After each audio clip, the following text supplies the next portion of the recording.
Afternoon, students. Students, in this class, we discuss the next paper जो कि आपके final paper के regarding होगा।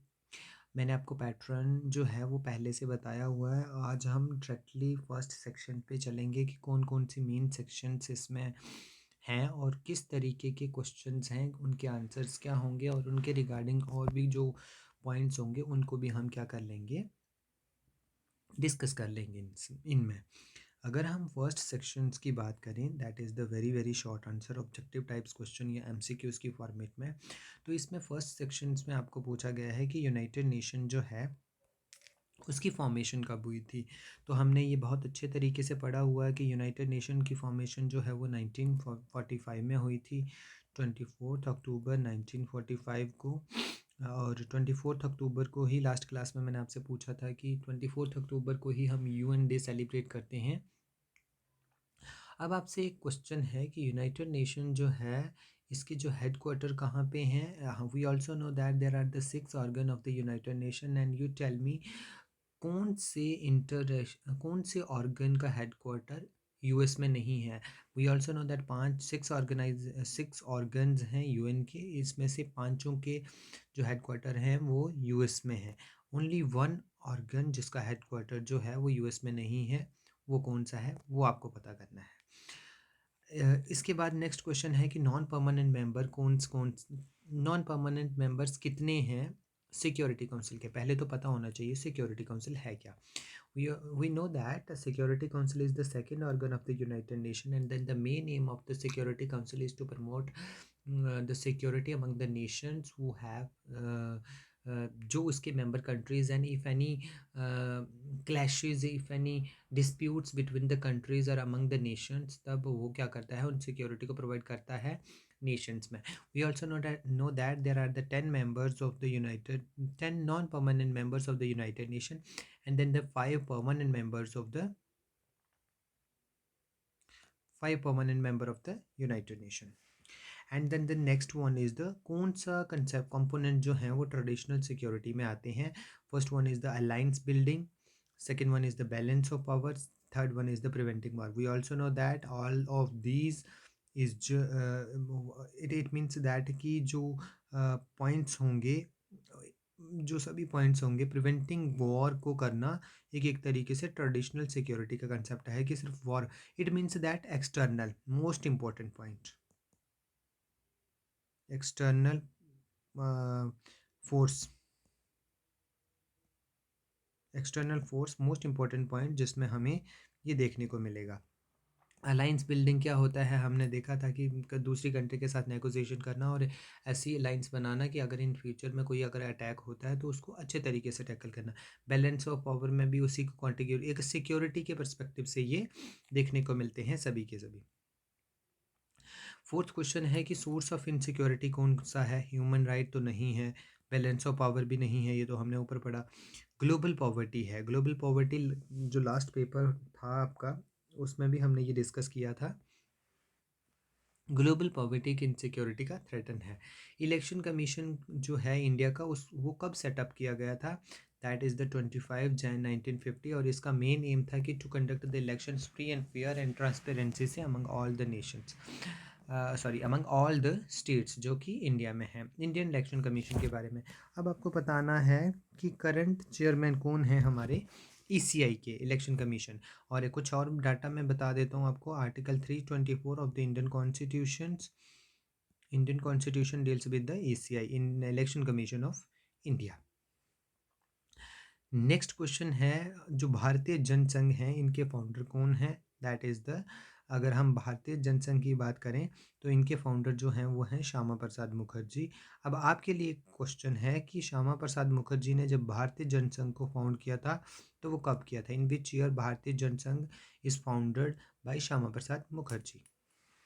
उसके बाद है स्लोगन जो है गरीबी हटाओ, ये किसके द्वारा दिया गया था और क्यों दिया था, कब दिया था, क्या मेन नेम था, किसने दिया था। ये तो इजी क्वेश्चन है, ये तो आप सभी कर लेंगे, बट क्यों दिया था ये भी पढ़ लेते हैं और कब दिया गया था ये भी देख लेते हैं। If we talk about the slogan that is the Garibi Hatao, ये दिया गया था इंदिरा गांधी के द्वारा। इंदिरा गांधी के इंदिरा गांधी ने इस स्लोगन को दिया था। And what are the main aim of the Indira Gandhi to take the slogan, that is the Garibi Hatao. It means to eliminating the poverty को एलिमिनेट करने के लिए इंदिरा गांधी ने स्लोगन्स को दिया था। आफ्टर दैट नेक्स्ट क्वेश्चन जो है कि emergency, what led to the emergence of coalition politics in independence India. क्या कारण रहा पहला, द फर्स्ट रीजन जिसकी वजह से हमें एमरजेंस देखने को मिला इस पॉलिटिक्स का इंडिपेंडेंट इंडिया में। इट मीन्स कि क्या मेन रीजन रहे। सो the first point is split in the Congress party in the 1969, the decline of the national parties, the rise of regional parties, and then the formation of the Janata party in 1977। अब यहाँ पे most important question है emergence। It means that जब वो क्या, जैसे होता है ना कि कोई जो एक फॉर एग्जांपल एक वॉल है, जैसे हमने बर्लिन वॉल को स्टडी किया था, बर्लिन वॉल को अब उसको ब्रेक डाउन किया गया, तो कुछ रीजन जो हैं, जैसे हमने 1987 से स्टार्ट किया था इसको ब्रेक डाउन होना, और फाइनली ये 1991 में ब्रेक डाउन हुई। तो ये इस क्वेश्चन में ये पूछा गया है कि पहला जो पॉइंट था वो क्या मेन रहा ब्रेक डाउन होने में। दैट द आंसर इज, अगर हम इस इन ऑप्शंस के अकॉर्डिंग एक ऑथेंटिक सोर्स पे चलें तो वो होगा a, split of the Congress party in 1969। और हमने देखा था कांग्रेस ओ और कांग्रेस एन जो है एक सिंडिकेट ग्रुप बनाया गया था, जिसमें ये भी देखा था हमने कि जो कांग्रेस पार्टी है उसका एक डिवीज़न हो गया है, जिसकी वजह से जो रिवेलरीज हैं सिंडिकेट्स के और इंदिरा गांधी के बीच में वो ओपनली हो गई हैं। सॉरी, जो कोलिशन पॉलिटिक्स है इंडिपेंडेंट इंडिया के बाद, वो कहीं ना कहीं इसकी रूट्स इस इशू से देखने को मिलती हैं।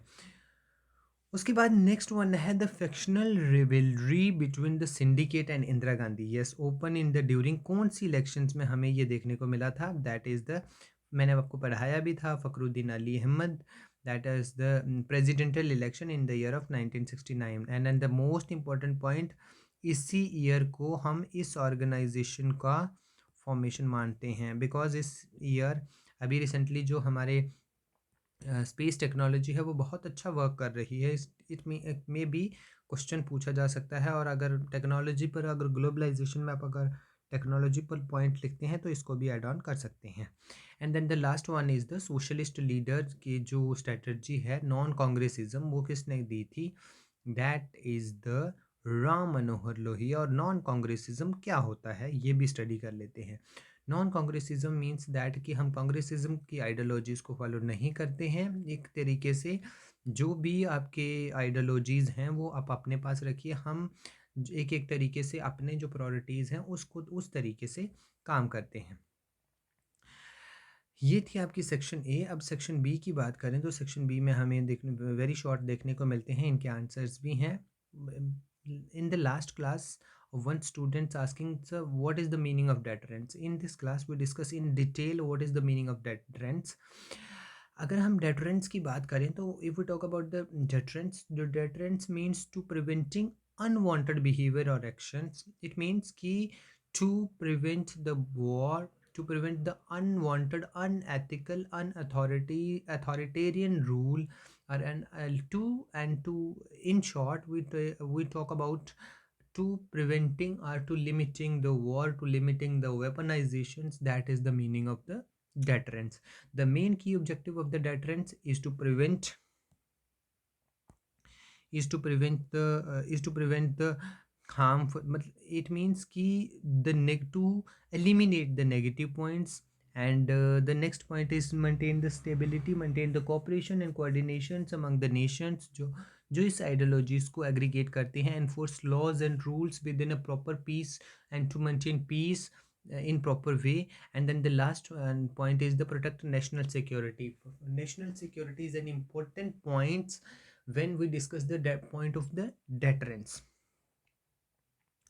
if we talk about the next question, that is the balance of power। balance of power, it is an international relations when बहुत सारी कंट्रीज मेंटेन करती हैं स्टेबल रिलेशंस को सेटअप करने के लिए बाई किसके मदद से, डिस्ट्रीब्यूटिंग पावर इवेनली, मतलब कि पावर्स को डिवाइड करके प्रिवेंटिंग करना कि कोई एक सिंगल एंटिटी जो है वो अथॉरिटेरियन तरीके से रूल ना करे। उसके बाद मेंटेनिंग करना इक्विलिब्रियम, मतलब कि एक एग्लिटेरियन वर्ड्स को डिफाइन करने की कोशिश करना। द मेन की characteristics of the balance of power. So first one is the multipolar distributions. एक तरीके से क्या करना, हर किसी के विज़न या हर किसी की आइडेंटिटी को अथॉरिटी देना। नो सिंगल हैज़मनी, किसी की भी सिंगल आइडियोलॉजीज़ को फॉलो नहीं करना।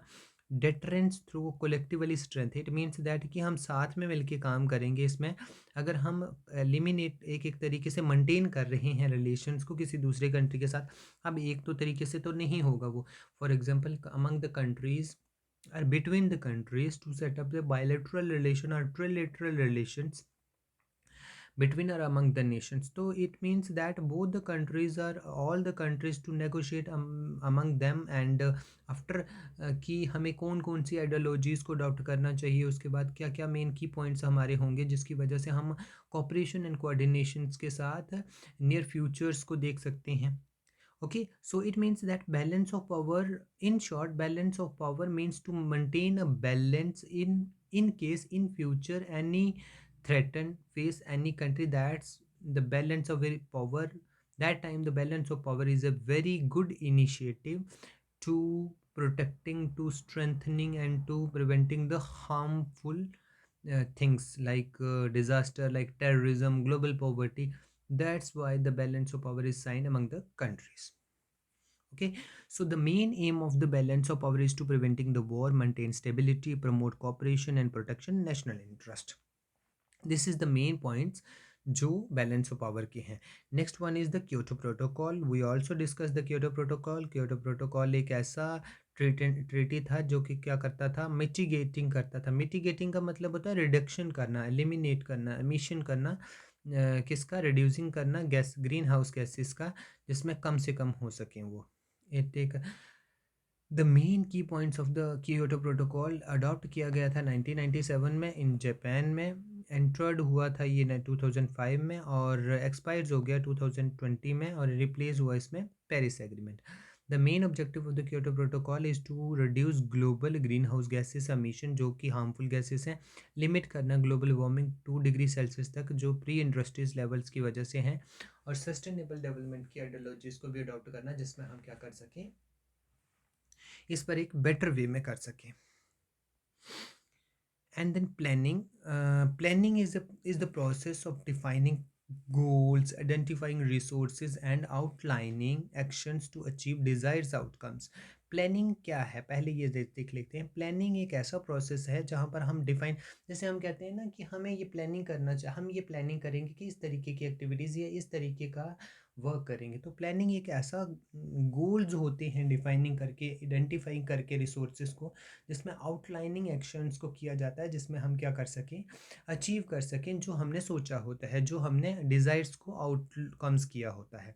द मेन की elements of the planning, the first one is the goal setting. Setting को एक तरीके से सेटिंग को एजेंडा कर लेना, ऑप्शन एवेल्युएशन करना, डिसीजन मेकिंग प्रोसेस में लाना, इम्प्लीमेंटेशन करना, monitoring and evaluation. All these are the points is to regarding the planning.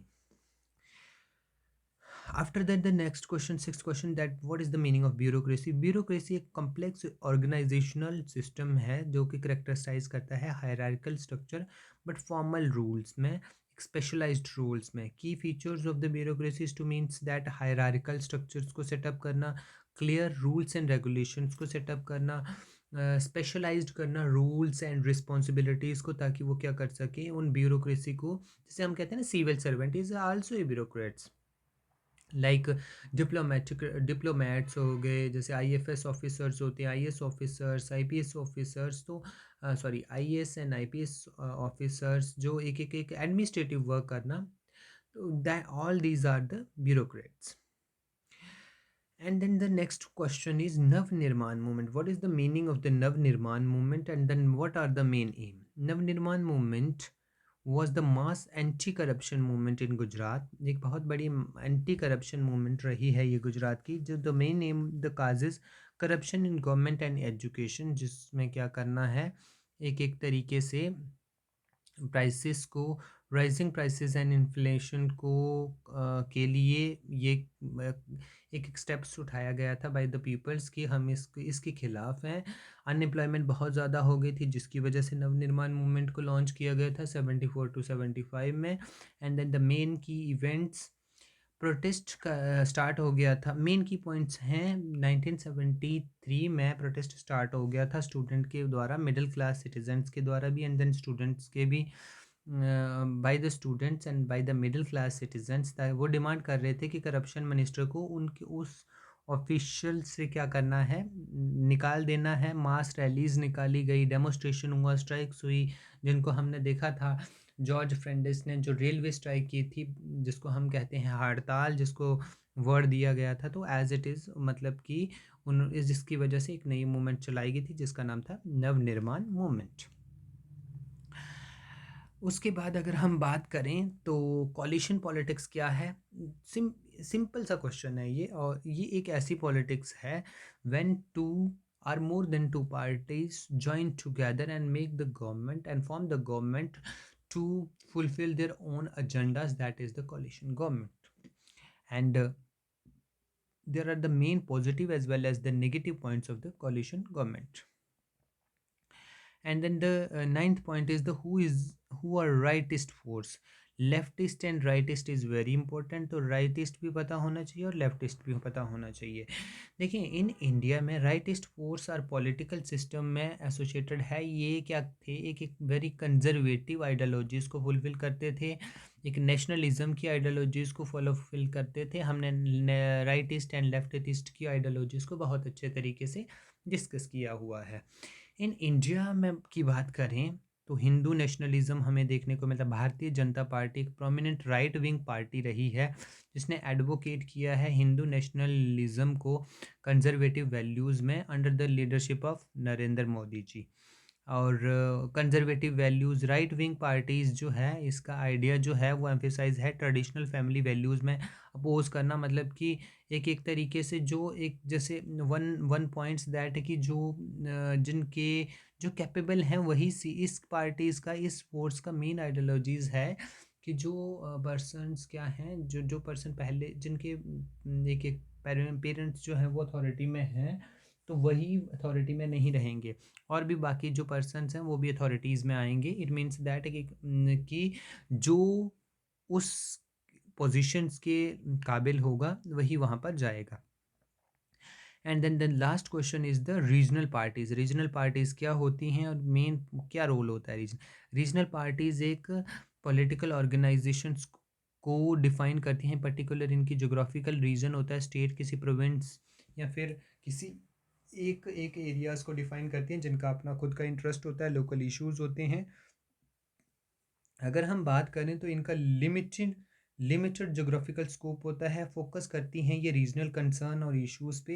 And then ये क्या करती हैं, लिमिटेड नेशनल प्रेशर्स को इन्फ्लुएंस करती हैं। मतलब कि ये एक रीजनल लेवल पे होती हैं, मतलब कि स्टेट लेवल पे होती हैं, उन्हीं को हम क्या कहते हैं, रीजनल पार्टीज़ कहते हैं।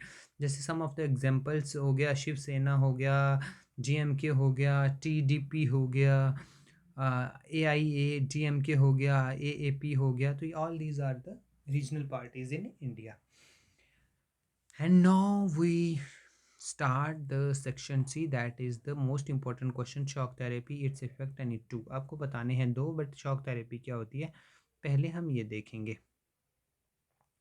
हमने बहुत अच्छे तरीके से पढ़ा था फर्स्ट चैप्टर में, शॉक थेरेपी एक पेनफुल प्रोसेस था।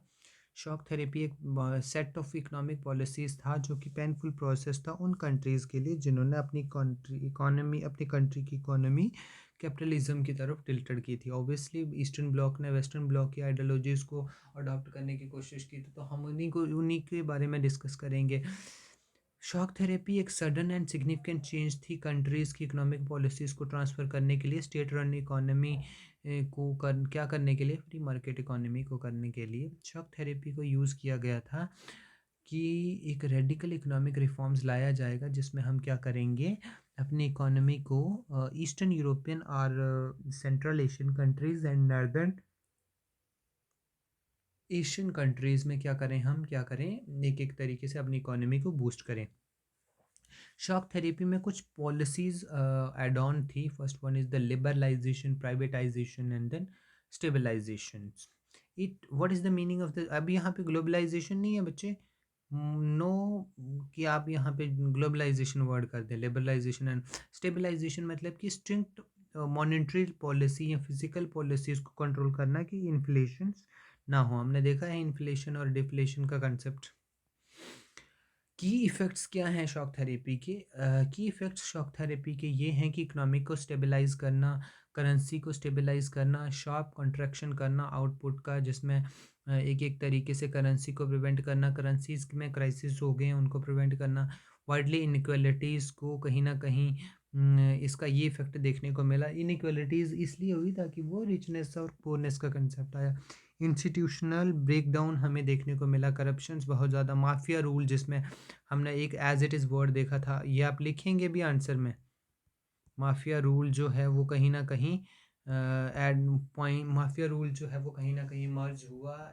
इसका भी शॉक थेरेपी का भी एक, जैसे one of the most important disputed area for that is the Nagorno Karabakh, जो कि एक डिस्प्यूटेड एरिया बना। वो रिजल्ट किसके बाद था? शॉक थेरेपी के बाद में ही था। उसके बाद कंक्लूजन भी लिखेंगे आप। मिक्स्ड इकोनॉमी रिकवरी में भी हम देखेंगे, ईस्टर्न वर्ल्ड ने ये डिसाइड किया कि हम अपनी इकोनॉमी को बूस्ट करने के लिए कुछ ऐसे मेथड्स अडॉप्ट करेंगे जिससे हमारी इकोनॉमी जो है वो कहीं ना कहीं स्टेबलाइज हो। नेक्स्ट क्वेश्चन है हमारा कि कौन कौन से ऐसे ऑब्स्टेकल्स हैं जो इंडिया और पाकिस्तान के रिलेशंस को नॉर्मल्स नहीं बना रहे हैं। द मेन ऑब्स्टेकल, इंट्रोडक्शन में इंडिया और पाकिस्तान के कम्प्लेक्स रिलेशन लिखने हैं। कंट्रोवर्शियल वर्ड आप ऐड ऑन कर सकते हैं when you frame your answers. Pakistan भी एक मुस्लिम कंट्री है और जो कि इसका जो फॉर्मेशन है वो इंडियन सब कॉन्टिनेंट से ही हमें देखने को मिलता है। But if we talk about the relations, our normal relations, there are the many critics, many crises we see, that is the Pulwama attack, Mumbai attack, एक एक तरीके से ईस्ट वेस्टर्न पाकिस्तान रीजन का जो प्रोविंस है जम्मू एंड कश्मीर में, वहाँ पे भी हमें डिस्प्यूटेड कंट्रीज़ में देखने को मिलते रहते हैं। If we talk about the main obstacles to normalize the relation between India and Pakistan, first one is the territorial disputes. Kashmir issue एक बहुत बड़ा इशू है। हमने वॉर भी देखी 1947, 1965 एंड 1999 में। क्रॉस बॉर्डर टेररिज्म हम देखते हैं, जैसे मैंने आपको पहले ही एग्जांपल बता दी थी कि यहाँ के वो क्या करते हैं, लोग आते हैं टेररिज्म को एक एक तरीके से बहुत ज़्यादा स्प्रेड करते हैं, जिसकी वजह से एक एक वायलेंस का जो कंडीशंस हैं या वायलेशन, एक एक सॉरी वायलेंस का जो माहौल है वो क्या हो जाता है, क्रिएट हो जाता है in with in the territory of India.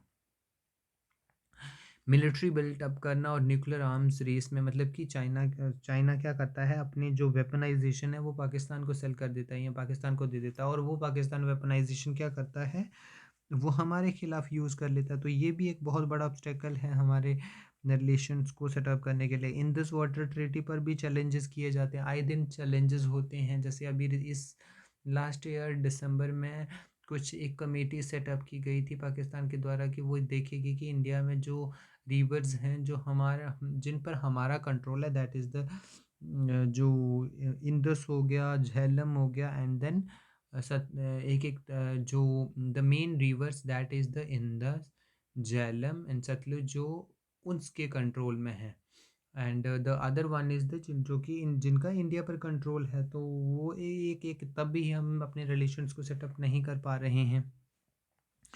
उसके बाद क्रॉस बॉर्डर ट्रेड देखने को मिलता है। Influence of the external power, cold war के टाइम पे हमारी आइडियोलॉजी अलग थी, उनकी आइडियोलॉजी अलग थी। ये भी एक बहुत बड़ा कारण रहता है कि हम अपने रिलेशंस को अच्छे बेटर वे में नहीं बना पा रहे हैं। उसके बाद 13th क्वेश्चंस की बात करें हम, तो काजेस क्या क्या हैं ग्लोबलाइजेशंस के, आपको डिटेल में बताना है। देखिए, globalisation is an a multi dimensional concept. Globalisation एक मल्टी डायमेंशनल कंसेप्ट है जो कि हर एक फील्ड में अपने कंट्रीब्यूशन देता है, चाहे वो टेक्नोलॉजी हो, गुड्स हो, सर्विस हो, या पीपल्स में हो, एक एक ह्यूमन लाइफ में हो, कंपनीज में हो। ऑर्गेनाइजेशन एनहेंस करने के लिए इंटरनेशनल रेपुटेशंस में वो क्या करता है, एक बेटर वे बनाने की कोशिश करता है। ग्लोबलाइजेशन रेफर्स करता है ऐसे प्रोसेस को जो कि कल्चर पीपल्स को इम्प्रूव करता है इंटरकनेक्टेड एंड इंटरडिपेंडेंट में, जिसमें वो communication technology trade and travel every field में ग्लोबलाइजेशन बूस्ट करने की कोशिश करता है। We also know that India has adopt the concept of globalisation in the year of 1991, but before the year of 1991 there are the many crises, there are the many disputes, there are the many clashes or discrimination among the peoples जो कि हमें देखने को मिला, because the हमारी economy जो थी वो बहुत ज़्यादा लिबरलाइज थी। क्या कारण है जिसकी वजह से ग्लोबलाइजेशन होता है? The first one is the advance in technology. अगर हम जैसे आज के टाइम पे हर कोई चाहता है कि आईफोन हमारे पास हो, जैसे मैंने एग्जांपल्स भी बताई थी आपको, इंटरनेट, स्मार्टफोन्स की, ट्रांसपोर्टेशंस की, हर कोई चाहता है कि वो अपने टाइम को कंज्यूम करे, टाइम को रिड्यूस करे, अच्छे बेटर वे में एक टाइम को रिड्यूस करे और टाइम को अच्छे तरीके से कंज्यूम करे। तो हम क्या करते हैं, हम कहते हैं कि हमारे पास ये टेक्नोलॉजी हो ताकि हम उसको अच्छे तरीके से यूटिलाइज़ करें। तो वो ग्लोबलाइजेशन वहाँ पर ये पॉइंट एक ग्लोबलाइजेशन का वहाँ पर कारण है। उसके बाद ट्रेड लिबरलाइजेशन में गवर्नमेंट जो है वो वर्ल्ड प्रोग्रेसिवली रिड्यूस करती है बैरियर्स, टैरिफ्स यही जो हिंड्रेंसेस ऑब्स्टेकल्स जो हैं, ताकि वो अपने रिलेशंस को सेटअप करे सके अच्छे। कैपिटल मोबिलिटी को एक एक तरीके से क्या करना, फ्री मार्केट को करना, ग्लोबल अलोइंग कंपनीज करना इन्वेस्टर्स में, जिसमें वो मूव कर सकें कैपिटल की तरफ। मल्टीनेशनल कॉर्पोरेशंस को बूस्ट करना एंड देन इम्प्रूव करना, क्या, ट्रांसपोर्टेशंस को इम्प्रूव करना जिससे वो बेटर वे कर सकें। कल्चरल एक्सचेंज करना एंड मीडिया का, ग्लोबल गवर्नेंस इंस्टीट्यूशंस को सेटअप करना and then final the migration and labour mobilities को इम्प्रूव करना। उसके बाद 14th क्वेश्चन है, इन्वायरमेंट कंसर्न क्या है ग्लोबल पॉलिटिक्स में? मोस्ट इंपॉर्टेंट क्वेश्चन है। मैंने यहाँ पे एक्सप्लेनेशन जो है वो बहुत कम दी है। वाई? बिकॉज जो वर्ड्स हैं वो आप अच्छे तरीके से पता कर लेंगे, अच्छे तरीके से आपको, वैसे ये सफिशेंट है, 9 points is sufficient when you right. Questions भी हमें पढ़ने होते हैं, इन्वायरमेंट कंसर्न भी हैं और चैलेंजेस भी क्या हैं। अगर हम इन्वायरमेंट की बात करें तो जो भी हमारे आस पास सराउंडिंग्स में है, that is the environment. Environment एक बहुत ही सिग्निफिकेंट रोल प्ले करता है हमारी ग्लोबल पॉलिटिक्स में, जिसमें वेरियस इश्यूज इम्पेक्टिंग हैं international relation, security and corporations में।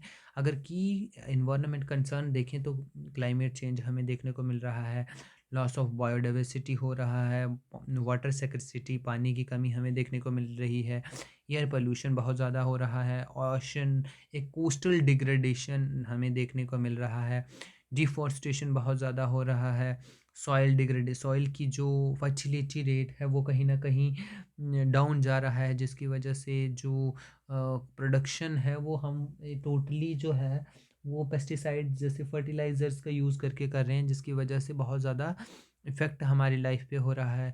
न्यूक्लियर वेस्ट हो रहा है and then chemical pollution, toxic substances, health impact, environment damages, all these are the points जो जिसकी वजह से हमारा जो हेल्थ है उस पर क्वेश्चन जो हैं वो राइज हो रहे हैं।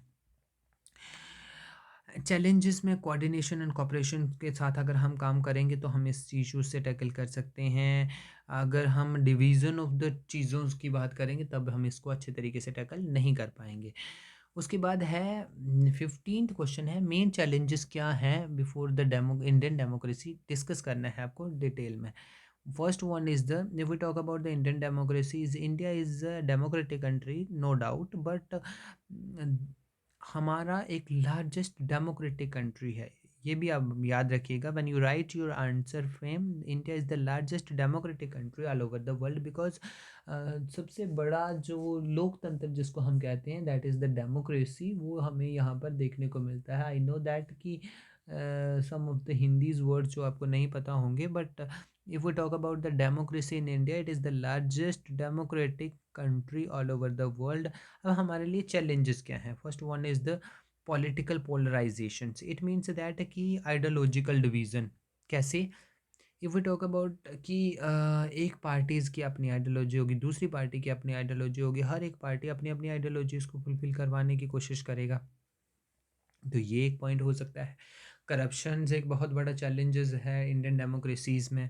कास्ट एंड कम्युनलिज्म एक बहुत बड़ा एक चैलेंजेस है। क्रिमिनलाइजेशन ऑफ पॉलिटिक्स एक बहुत बड़ा चैलेंजेस है किसमें, डेमोक्रेसीज़ को सेटअप करने में।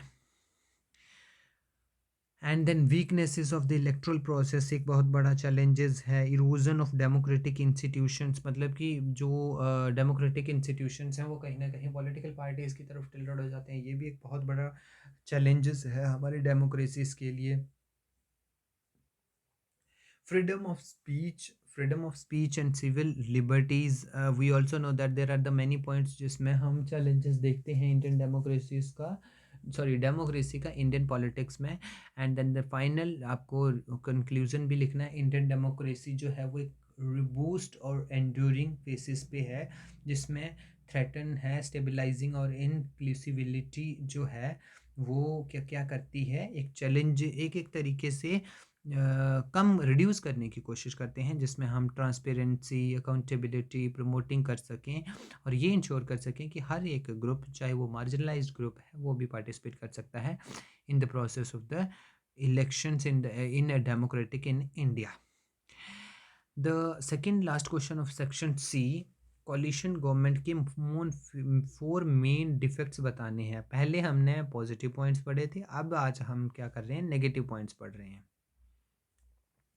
First one, instability and frequent collapse. इसका क्या मतलब हुआ, इट मीन्स दैट कि हमें बहुत ज़्यादा इंस्टेबिलिटी देखने को मिलती है अगर हम कॉलिशन गवर्नमेंट बनाते हैं। इसका इफेक्ट ये है कि हर किसी की आइडियोलॉजीज फुलफिल नहीं की जा सकती, ये भी गलत नहीं है। तो जिसकी वजह से क्या होता है, एक एक इंस्टेबिलिटी जैसी बन जाती है। उसके बाद है कॉम्प्रोमाइजेज इन पब्लिक इम्प्लीमेंटेशन, तब भी वहाँ पर प्रॉब्लम आती है अगर कोई पॉलिसीज़ को इम्प्लीमेंट करना हो तो।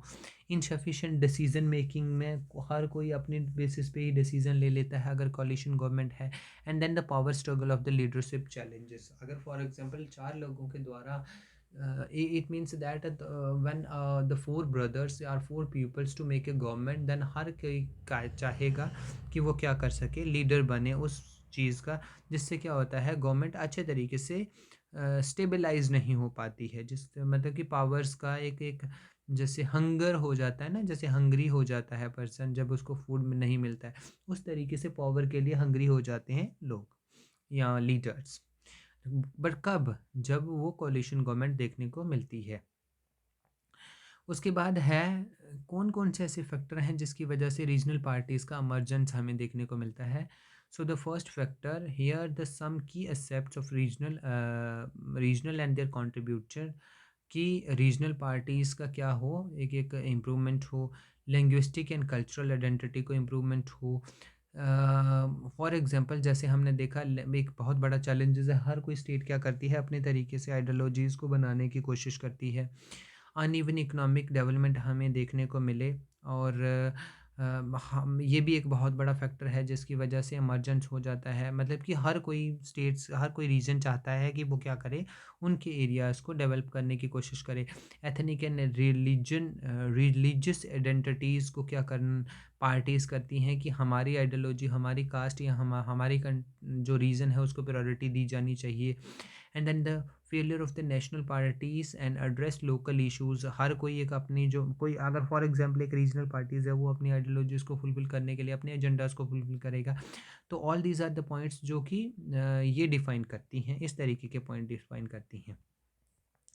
And then the D section passage, passage में क्या पूछा गया है, इंट्रीम गवर्नमेंट क्या होती है, कैसे हम डिफाइन करते हैं इंट्रीम। जैसे मैं आपको पहले समझा देता हूँ ये इसका मतलब क्या होता है। फॉर एग्जांपल एक गवर्नमेंट है ए, एक गवर्नमेंट है सी, नहीं एक गवर्नमेंट ए है। अब गवर्नमेंट ए जो है ना, ए एक इलेक्शंस प्रोसेस से बनाई गई है। अब फॉर एग्जांपल कुछ ऐसा इशू हुआ, कुछ इस ए गवर्नमेंट पे कुछ ऐसे एलिगेशंस लगाए और क्या हुआ, ए गवर्नमेंट जो है वो ख़त्म हो गई, बट इसका टेन्योर कंप्लीट नहीं हुआ। अब अब गवर्नमेंट कंट्री को लीड करने के लिए कोई तो चाहिए। अब जब तक इलेक्शंस को नहीं होती हैं तब तक कोई एक और दूसरा वहाँ पर वर्क करेगा, और उस गवर्नमेंट को जो टेम्पररी वर्क करेगी कुछ टाइम के लिए, उस टाइम को वो हम कहते हैं इंटरिम या temporary government. That is the उस टाइम उस गवर्नमेंट को हम क्या कहते हैं, इंटरिम गवर्नमेंट कहते हैं। The next question is the कि मुस्लिम लीग का oppose, why did the Muslim, क्यों मुस्लिम लीग ने अपोज किया था इंडियन नेशनल कांग्रेस को। मुस्लिम लीग ने इंडियन नेशनल कांग्रेस को इसलिए अपोज किया था because interim government took firm sentence against the possible division, मतलब कि एक तरीके से इंस्टेबलाइज देखने को मिलता था, जिसमें एक लीनेज विस्ट जो हैं, मतलब कि एक एक तरीके से अगर हम टेम्पररी चीज़ों को करते हैं तो कहीं ना कहीं वो इन फ्यूचर्स में हमारे लिए प्रॉब्लमेटिक क्रिएट कर सकती हैं। And then the last question कि सरदार पटेल का क्या हिस्टोरिकल रोल रहा पैसेज के अकॉर्डिंग एक्सप्लेन करना है। वल्लभ भाई पटेल को हम, सरदार वल्लभ भाई पटेल को हम क्या कहते हैं, आयरन मैन ऑफ इंडिया कहते हैं, स्टैचू ऑफ यूनिटी इनके नाम से है ये, और इन्होंने बहुत बड़ा कंट्रीब्यूट दिया था हमारी कंट्री की यूनिफिकेशंस के लिए। And then unification means that when a country unite all the states, that is the meaning of the unifications. ये आपके पैसेज हो गए। अब आपके आते हैं long answer, that is the 19th question. मैंने आपको रीजनल कॉपरेशंस बताया है, इसका एक्सप्लेनेशंस भी यहाँ पर है, जबकि हमने लास्ट पेपर्स में भी ये डिस्कस किया था। पहले हम रीजनल ऑर्गेनाइजेशंस को देखते हैं। ऑब्जेक्टिव्स क्या हैं रीजनल कॉपरेशंस को करने के, क्या क्या मेन ऑब्जेक्टिव्स हैं जिसकी वजह से इस्टेब्लिश किया जा सकता है regional cooperation. First is the economic development, हर कोई एरिया चाहता है कि उसका इकोनॉमिक डेवलपमेंट हो। रिसोर्सेज की मैनेजमेंट करना प्रॉपर वे में, तब हम क्या कर सकते हैं, एक इस्टेब्लिशिंग रीजनल कॉपरेशन हो सकता है। इंफ्रास्ट्रक्चर डेवलपमेंट इंप्रूवमेंट हो सकता है, पब्लिक सर्विस कोऑर्डिनेशन हो सकता है, पॉलिसी इम्प्लीमेंटेशन हो सकता है, कम्युनिटी एंगेजमेंट हो सकता है, कल्चरल प्रिजर्वेशन हो सकता है, इकोनॉमिक डाइवर्सिफिकेशन हो सकता है, कोलैबोरेशन एंड पार्टनरशिप हो सकता है, क्या हो सकता है, बट ये all these are the points to are the main objectives to establish the regional cooperation, कि किस तरीके से हम रीजनल कॉपरेशन कर सकते हैं, अगर northern southern eastern western region को किस तरीके से हम पॉजिटिवली प्रोटेक्ट कर सकते हैं। कौन कौन सी मेन ऑब्जेक्टिव हैं जिनकी मदद से हम एनहेंस करते हैं economic growth, political stability, cultural exchange, share resource. And then final आपको कंक्लूजन भी लिखना है कि क्या है। एंड देन जब आप कंक्लूजन लिखेंगे तब ये लिखेंगे thus we can conclude say that, या फिर in nutshell thus we can conclude says that this point is very important when you write your conclusion. उसके बाद यूरोपियन यूनियन में मैंने आपको अच्छे तरीके से समझाया भी है लास्ट क्लास में हमने, ये यूरोपियन इंटीग्रेशन, सिंगल मार्केट को ओपन करना, कॉमन करेंसीज़ को रखना, पॉलिटिकल कोहेरेंस को दिखाना, कॉमन पॉलिसीज़ को सेटअप करना, all these are the cultural influence को रखना, all these are the points को क्या करना, एक एक European highly influential regional organisation है, जिसकी वजह से ये सारे के सारे पॉइंट्स इसमें ऐड ऑन किए जाते हैं कि इस तरीके से ये एक रीज़न है जिसकी वजह से ये क्या है, एक इन इन्फ्लुएंशियल ऑर्गेनाइजेशंस है। उसके बाद अगर हम 21st की कोई बात करें तो 21st में हमने यूनाइटेड नेशन के रिफॉर्म्स को देखा है। यूनाइटेड नेशन का क्या है ये हमने ऊपर देख लिया, किस क्या काम करता है ये भी हमने देख लिया। अगर हम बात करें यूनाइटेड नेशन की डिफ़िकल्टीज़ के रिफॉर्म्स के लिए, तो यूनाइटेड नेशंस की जो पॉलिसीज़ आती हैं ना, वो एक एक एग्रीगेशंस, प्रॉपर एग्रीगेशंस नहीं है, कहता वो कुछ है और करता वो कुछ है। अब मैं ये कह रहा हूँ बट बिकॉज पर लिखना आपको ये नहीं है ना कि कहता वो कुछ है और करता। हमने एनसीईआरटी में पढ़ा था जिस तरीके की वो पॉलिसीज़ या एजेंडाज़ को बताता है कि इस तरीके से होना चाहिए, वैसे नहीं होता है। जैसे developed world versus the developing world में कहीं ना कहीं वो कैटेगरीज को डिफाइन कर देता है, डायनामिक पॉलिटिक्स को वो सेटअप कर देता है, जियो पॉलिटिक्स में रेवेलरीज को क्रिएट कर देता है, ब्यूरोक्रेटिक रेसिस्टेंस एक एक तरीके से सेटअप कर देता है। ये सारे के सारे पॉइंट्स हैं जिसकी वजह से क्या होता है, इंस्टेबिलिटीज़ हो जाती हैं या कहीं ना कहीं ड्रॉबैक्स हमें देखने को मिलते हैं यूनाइटेड नेशंस के, और यूनाइटेड नेशन जो है वो रिफॉर्म्स अपने अच्छे तरीके से नहीं कर पाता है। इसी का और है कि यूनाइटेड नेशंस में कुछ रिफॉर्म्स चाहते हैं यूएन और special reference for the security council. क्यों? क्योंकि सिक्योरिटी काउंसिल का जो परमानेंट मेंबर्स हैं वो कहीं ना कहीं एक कंट्रोवर्शियल है। इसी तरीके से all the countries to decided that कि हमें नॉन परमानेंट मेंबर्स और परमानेंट मेंबर्स की स्ट्रेंथन जो है वो हमें क्या करनी है, इंक्रीज़ करनी है। And then the 21st question, Indian foreign policy का क्या, नेशनल सिक्योरिटी को प्रमोटिंग करना, economic development, these are the main principles of the Indian foreign policy. Strategic autonomy को प्रमोट करना, स्ट्रेंथन करना रीजनल एंड ग्लोबल पीस को, energy and resource security को promote करना, एक्सपेंडिंग करना ग्लोबल इन्फ्लुएंस को, एंड उसके बाद डिस्पोरा एंगेजमेंट मेंटेन करना, गुड रिलेशन अपने नेबर्स के साथ, इन्वायरमेंटल एंड क्लाइमेटिक लीडरशिप्स को प्रमोट करना, टेक्नोलॉजिकल एंड साइंटिफिक कोऑपरेशंस रखना, all these are the points to improve the main principles of the Indian foreign policy. And then the last question is India और पाकिस्तान के relation जो है वो कहीं ना कम्पैक्ट हैं। हमने ये तो पढ़े हुए हैं, हमें पढ़ना है कि क्या हम करें जिससे हम अपने रिलेशंस को इम्प्रूव कर सकते हैं। देखो यहाँ पर है how to improve the relations, how we improve the relations, किस तरीके से हम क्या कर सकते हैं, इम्प्रूव कर सकते हैं रिलेशंस को। अगर हम बात करें रिलेशंस के बारे में, तो रिलेशंस को हम कैसे इम्प्रूव कर सकते हैं, अगर हम क्या करें कॉम्प्रहेंसिव डायलॉग, मतलब कि एक एक ट्रस्टशिप को बिल्ड कर दें दोनों कंट्रीज़ में, तब हम इम्प्रूव कर सकते हैं। कॉन्फिडेंस बिल्डिंग कर दें मेजर्स में, तब हम इंक्लूड कर सकते हैं, इंक्रीज़ कर सकते हैं। टेररिज्म्स को ख़त्म करने की कोशिश करें, तब हम इम्प्रूव कर सकते हैं। इकोनॉमिक एंड ट्रेड कोऑपरेट करें, ये भी एक अच्छा पॉइंट है जब जिसकी वजह से हम इम्प्रूव कर सकते हैं। वाटर शेयरिंग कोऑपरेशन करें, तब भी हम इम्प्रूव कर सकते हैं।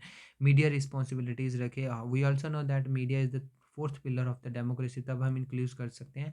All these are the points जिसकी मदद से हम क्या कर सकते हैं, अपने रिलेशंस को फ्यू पॉइंट्स हैं जो उसकी वजह से हम अपने रिलेशंस को इम्प्रूव कर सकते हैं, और हमारे रिलेशंस में भी जो है इम्प्रूव हो सकते हैं। ऑल दीज पॉइंट्स, और all these points is very helpful when you write, when you frame your answers, final papers. And one thing more important, when you attempt the section E, that is the long answer question, introduction and conclusion is mandatory. All the students, again I am telling to you कि introduction और conclusion लिखना ही लिखना है जब आप final section E को attempt करेंगे, because उन सेक्शंस में आपके मार्क्स जो हैं वो कट नहीं होने चाहिए। This is the most important point कि आपको सेक्शन ई में इंट्रोडक्शन और कंक्लूजन लिखना ही है, कुछ भी वो ऐड ऑन करें, but it is very important. Okay students, thank you. If any doubt regarding anything तो आप शेयर कर सकते हैं, करेंगे अगर कोई भी क्वायरीज आपके माइंड में रही तो। थैंक यू बेटा।